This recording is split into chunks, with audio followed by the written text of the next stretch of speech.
मेरे सभी प्रिय मित्रों को मेरा नमस्कार। तो वीडियो शुरू करने से पहले कमेंट बॉक्स में नमो बुद्धाय लिखकर वीडियो को लाइक जरूर करें। तो चलिए शुरू करते हैं इस कहानी को।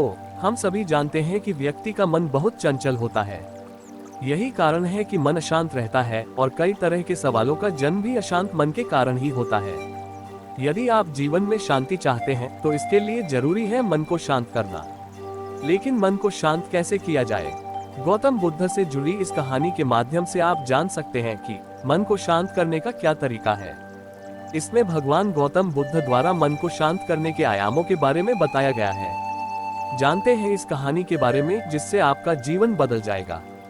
नंबर 1, मन को शांत करने की कहानी। एक बार एक लड़का गौतम बुद्ध के पास जाकर कहता है, मेरे जीवन में बहुत अशांति है, कृपा करके आप मेरा मार्गदर्शन कीजिए जिससे कि मैं इस अशांति से छुटकारा पा सकूं। गौतम बुद्ध लड़के से जीवन की अशांति का कारण पूछते हैं। लड़का उत्तर देता है, अत्यधिक विचारों के कारण मेरे भीतर बहुत सारे विचार आते हैं जिससे मेरा मन अशांत रहता है।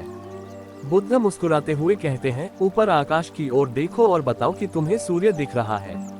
लड़का ऊपर देखता है और कहता है, धूप दिख रहा है। बुद्ध उससे पूछते हैं कि अगर तुम लगातार धूप में खड़े रहोगे तब क्या होगा? वह कहता है, मुझे अत्यधिक गर्मी लगेगी और शरीर में बेचैनी होगी।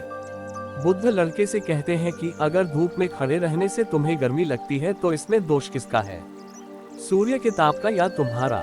लड़का कुछ सोचने के बाद कहता है, इसका जवाब आप भी बताएं। बुद्ध कहते हैं, सूर्य का काम है ताप देना और ताप का काम है गर्मी लगना। ऐसे में तो दोष तुम्हारा ही है कि तुम धूप में जाकर खड़े हुए जिससे कि तुम्हें गर्मी लगी। तुम्हें अगर शीतलता चाहिए तो तुम्हें छांव में रहना होगा। ठीक इसी तरह चंचल मन का भी स्वभाव होता है विचारों और भावनाओं को जागृत करना। विचार क्षण भर के लिए होते हैं लेकिन विचार से पैदा हुई भावनाएं देर तक टिकी रहती हैं। लेकिन ये तुम्हें निर्णय लेना है कि तुम्हें विचार और भावनाओं के साथ चलना है या अलग दिशा बनानी है। नंबर 2, कैसे करें मन को शांत? बुद्ध कहते हैं, मन को शांत करने के लिए तन के आयाम पर काम करना सबसे आसान तरीका है। शरीर के स्तर पर हमारी कर्मेंद्रियां और ज्ञानेंद्रियां है। कर्मेंद्रियां कर्म और ज्ञानेंद्रियां ज्ञान से जुड़ी होती है। इससे हम अपनी संवेदनशीलता को बढ़ा सकते हैं, यानी हम जो भी काम करें उसे आनंद के साथ करें। मन के आयाम से हटकर तन के आयाम पर जाने से ही तुम्हारा चित्त शांत होगा। ऐसा करने से तुम मन के आयाम से हटकर शरीर के आयाम पर आ जाओगे। ठीक उसी तरह जैसे तुम धूप से हटकर छांव में आ सकते थे। मन के आयाम से हटने पर तुम्हारी जागरूकता तन पर आ जाएगी। जब तुम तन के आयाम पर काम करोगे तब तुम्हारा चित्त शांत होगा।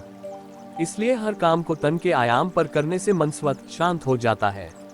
नंबर 3, अपने मन के विचार और भावना को नहीं बल्कि सुर को सुनो। लड़का बुद्ध से कहता है, अपने भीतर के सुर को कैसे सुने?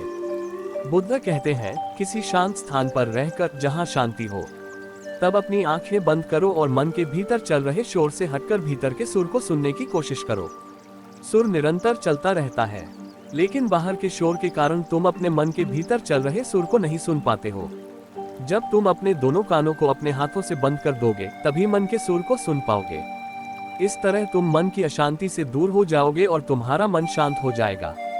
दोस्तों, उम्मीद है कि आपने आज की इस कहानी से जरूर कुछ ना कुछ सीखा होगा। तो आज की इस कहानी में आपने जो कुछ भी सीखा है आप उसे अपने जीवन में जरूर उतारोगे, क्योंकि ये बातें आपका जीवन बदल कर रख देंगी। और अगर आपको ये कहानी थोड़ी सी भी अच्छी लगी हो तो इस कहानी को अपने दोस्तों के साथ शेयर करना ना भूलें और हमारे चैनल को सब्सक्राइब भी करना ना भूलें।